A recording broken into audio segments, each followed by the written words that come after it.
राधे राधे, जय श्री कृष्णा। वर्ष में जब ज्येष्ठ मास का आगमन होता है तब भक्तों के लिए पुण्य कमाने के द्वार खुल जाते हैं। इस मास में भगवान श्री विष्णु का सहस्त्र नाम का पाठ, उनकी कथा का श्रवण और उनके नाम पर दान करने से अनंत और शुभ फल प्राप्त होता है। जो भी मनुष्य इस समय भगवान श्री विष्णु का स्मरण करते हैं उनके जीवन में सौभाग्य, आरोग्य और मंगल का उदय होता है। और इसीलिए हमारे शास्त्रों में बताया गया है कि इस ज्येष्ठ मास में अधिक से अधिक भगवान श्री हरि का जल में पूजन करना चाहिए, उन्हें जल अर्पण करना चाहिए, तुलसी महारानी को जल दान देना चाहिए और जल का दान करना चाहिए। और इसी पवित्र मास के अंदर अधिक से अधिक भगवान श्री हरि की कथाओं का श्रवण करना चाहिए। तो चलिए हमारी इस कथा यात्रा को आगे बढ़ाते हैं और सुनते हैं आज की ज्येष्ठ मास की कथा।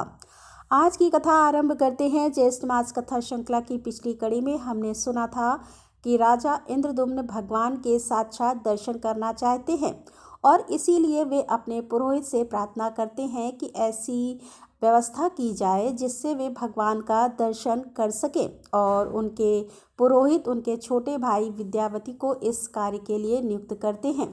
आइए आज की कथा आरंभ करते हैं। अपने पुरोहित की बात सुनकर राजा अत्यंत प्रसन्न हो गए और फिर उन्होंने अपने अंतःपुर में प्रवेश किया और पुरोहित ने उन सभी यात्रियों को यथायोग्य सम्मान देकर अपने अपने आश्रम में भेज दिया और भाई को ब्राह्मणों से स्वास्तिक वाचन करवाकर शुभ मुहूर्त में उस स्थान की खोज करने के लिए भेज दिया।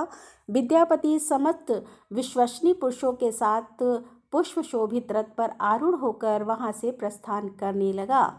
उसने रथ में बैठे बैठे ये विचार किया कि ओहो, मेरा जन्म सफल हो गया। मेरी रात्रि मंगलमय प्रभात का दर्शन कराने वाली होगी, क्योंकि मैं भगवान के उस मुखारविंद का दर्शन करूंगा जो समस्त पापों को दूर करने वाले हैं। श्रवण मनन आदि साधनों से निरंतर प्रयत्न करने वाले साधक, जिन्हें अपने हृदय कमल के मध्य विराजमान देखते हैं, उन्हीं भगवान चक्रपाणी को आज मैं नीलांचल के शिखर पर साक्षात शरीर धारण किए हुए देखूंगा, जो समस्त शरीर बंधन का नाश करने वाले हैं। श्रुति, स्मृति, इतिहास और पुराण के वचनों द्वारा जिनके स्वरूप का भलीभांति निरूपण करना असंभव है, उन्हें भगवान लक्ष्मी निधि के अदृष्ट पूर्व स्वरूप का दर्शन करके आज मैं भव सागर से पार हो जाऊंगा।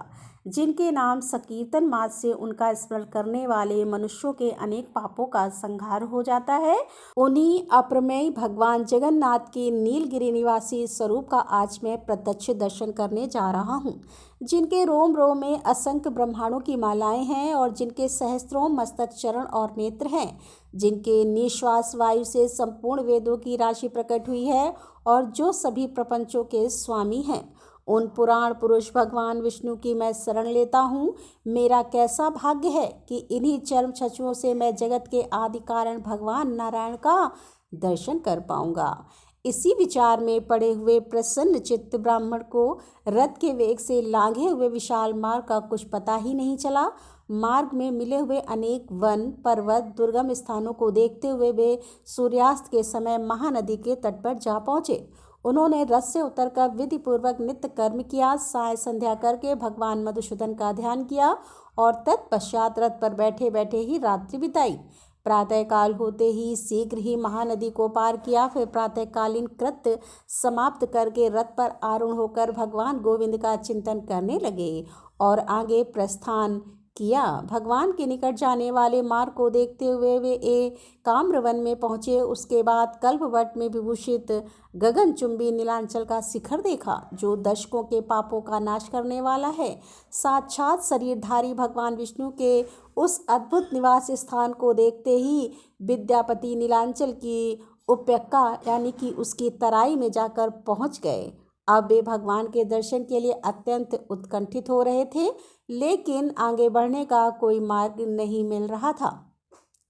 ऐसे समय में भूमि पर कुशा बिछाकर मौन भाव से वे लेट गए और भगवत दर्शन की सिद्धि के लिए भगवान के शरणागत हो गए। तब पर्वत से पश्चिम भगवत भक्त के विषय में बातचीत करने वाले लोगों की अलौकिक वाणी सुनाई दी। फिर वे प्रसन्न होकर उसी शब्द का अनुसरण करते हुए आगे बढ़ने लगे। कुछ देर जाने पर विख्यात सबर दीपक नामक आश्रम दिखाई दिया। वहां उन्होंने वैष्णव भक्तों का दर्शन किया, उन्हें प्रणाम करके हाथ जोड़कर खड़े हो गए। तब विश्वावसु नामक एक सबर भगवान विष्णु का पूजन समाप्त करके पूजा के प्रसाद से सुशोभित होकर उसी पर्वत के बीच में वहां पर आ गए। उसे देखकर ब्राह्मण को बड़ा हर्ष हुआ और वे सोचने लगे कि यह श्रेष्ठ वैष्णव कौन है, इनसे मुझे भगवान विष्णु के संबंध में दुर्लभ समाचार अवश्य प्राप्त होगा। इस प्रकार विचार करते हुए ब्राह्मण से आए हुए उस सबर ने कहा कि हे ब्राह्मण, आप कहाँ से इस वन में पधारे हैं? इस वन का मार्ग तो बड़ा दुस्तर है। आप भूख और प्यास से बहुत थक गए होंगे। यहाँ सुखपूर्वक बैठिए और दीर्घकाल तक विश्राम कीजिए। ऐसा कहते हुए विश्ववसु ने ब्राह्मण के लिए पाद आसन और अर्घ्य प्रदान किया और फिर विनय युक्त वाणी में पूछा कि हे विप्रवर, आप फलाहार करेंगे या फिर तैयार की हुई रसोई, जैसी आपकी इच्छा हो वैसा ही भोजन मैं प्रस्तुत करूंगा। हे भगवान, आज मेरा अहोभाग्य है, यह जीवन सफल हो गया क्योंकि आप साक्षात दूसरे विष्णु की भांति मेरे घर पर पधारे हैं। इस प्रकार पूछने पर श्रेष्ठ ब्राह्मण विद्यापति ने कहा कि हे वैष्णव श्रेष्ठ, फल अथवा तैयार की हुई रसोई से मेरा कोई प्रयोजन नहीं है। मैं बहुत दूर से जिस उद्देश्य से लेकर आया हूँ उसे सफल कीजिए। मैं अवंतीपुरी के निवासी महाराज इंद्रदुम्न का पुरोहित हूँ और भगवान विष्णु के दर्शन की इच्छा से यहाँ आया हूँ। राजा ने मुझे यहाँ निवास करने वाले नील माधव भगवान श्रीहरि का दर्शन करने के लिए भेजा है और उनका दर्शन करके मैं जब तक राजा के पास इसका समाचार ना पहुँचा दूंगा तब तक राजा निराहार रहेंगे। इसीलिए आप मुझे भगवान विष्णु का दर्शन तुरंत करवाइए। ब्राह्मण की बात सुनकर सबर ने अविनाशी भगवान विष्णु का ध्यान करते हुए कहा कि हे विप्रवर, हमने पहले से भी यह समाचार सुन रखा है कि इस तीर्थ में राजा इंद्रदुम्न निवास करेंगे। चलिए पर्वत के ऊपर की भूमि पर चलिए। ऐसा कहकर सबर ब्राह्मण को उसी मार्ग से गहन वन में ले गए। ऊपर ऊपर चढ़कर शिलाखंडों के कारण ऊंची नीची भूमि पर एक एक मनुष्य के चलने योग्य रास्ता था और वह भी कांटों से भरा होने के कारण अति दुर्गम हो रहा था। वहां प्राय अंधकार छाया रहता था। सबर वाणी द्वारा बोल बोलकर ब्राह्मण को रास्ते का परिचय करवाता चला जा रहा था। इस प्रकार 4 घड़ी तक चलकर वे दोनों रोहिणी कुंड के तट पर पहुंचे। उसे देखकर सबर ने कहा कि हे दुश्रेष्ठ, यह रोहिणी नामक कुंड है जो समस्त जलों की उत्पत्ति का कारण भूत महा है। यहाँ स्नान करके मनुष्य वैकुंठ धाम में जाता है। इसके पूर्व भाग में यह महान कल्पवट है जिसकी छाया में जाकर मनुष्य ब्रह्म हत्या का भी नाश कर देता है। इन दोनों के मध्य भाग में जो कुंज है उसमें वेदांत प्रतिपादित साक्षात भगवान जगन्नाथ जी विराजमान हैं। अब इनका दर्शन कीजिए। दर्शन करके समस्त पाप राशि का विनाश कर डालिए और उसके बाद में मैं भवसागर में पड़ा हूँ, ऐसे शोक और चिंता को सदा के लिए त्याग दीजिए। इतना सुनकर विद्वान ब्राह्मण विद्यापति ने प्रसन्न चित्त होकर उस कुंड में स्नान किया और दूर से ही मन, वाणी और मस्तक द्वारा भगवान को प्रणाम किया। हर्षपूर्वक गदगद वाणी से वह उनकी स्तुति करते हुए कहने लगे कि हे प्रभु, आप प्रकृति और पुरुष से सर्वदा अतीत पुरुषोत्तम हैं, सर्वव्यापी और परात्पर हैं। इस चराचर जगत को भिन्न भिन्न अवस्थाओं में परिणित करने वाले आप ही हैं। परमात्म स्वरूप परमेश्वर, आपको नमस्कार है। हे जगतपते, श्रुति स्मृति पुराण और इतिहास द्वारा प्रतिपादित समस्त कर्मों से एकमात्र आप ही आराधना होती है। जिनके चरण कमलों के सहयोग से सर्व तीर्थमय गंगा सभी लोगों को पवित्र करती है, उन परम पावन भगवान श्री हरि को नमस्कार है। और जिनके अंशभूत आनंद को पाकर संपूर्ण विश्व के प्राणी आनंदमय होकर जीवन धारण करते हैं, समस्त पापों से रहित उन ब्रह्म स्वरूप भगवान विष्णु को मैं नमस्कार करता हूँ। हे प्रभु, आप निर्मल स्वरूप, कल्याण रूप, सब प्रकार की आसक्तियों से रहित और विश्व साक्षी हैं। आपको नमस्कार है। आपके असंख्य चरण, नेत्र, मस्तक, मुख और भुजाएं हैं। आप सबको जीतने वाले हैं। सभी जीव आपके स्वरूप हैं। आप सर्वरूपी परमात्मा को नमस्कार है। हे भगवान, इस असार संसार में चक्कर लगाने के कारण मैं रोग और शोक से बहुत पीड़ित हो गया हूँ। आपके युगल चरणार बिंदु के शरण में आया हूँ। आप इस सांसारिक दुख समुदाय से मेरा उद्धार कीजिए। इस प्रकार भगवान विष्णु का स्तवन करके उनके चरणों में मस्तक झुकाकर विद्यावती ब्राह्मण भगवान विष्णु के आगे प्रणव मंत्र का जप करने लगे। जबकि अंत में सबर ने कहा कि हे द्विश्रेष्ठ, इस समय आप भगवान का दर्शन पाकर कृतार्थ हो गए हैं। दिन बीत गया और थके मादे और भूखे प्यासे हैं, अतः चलिए घर चलिए। इस घोर वन में हिंसक जंतुओं का निवास है, इसीलिए हमारा यहाँ ठहरना उचित नहीं है।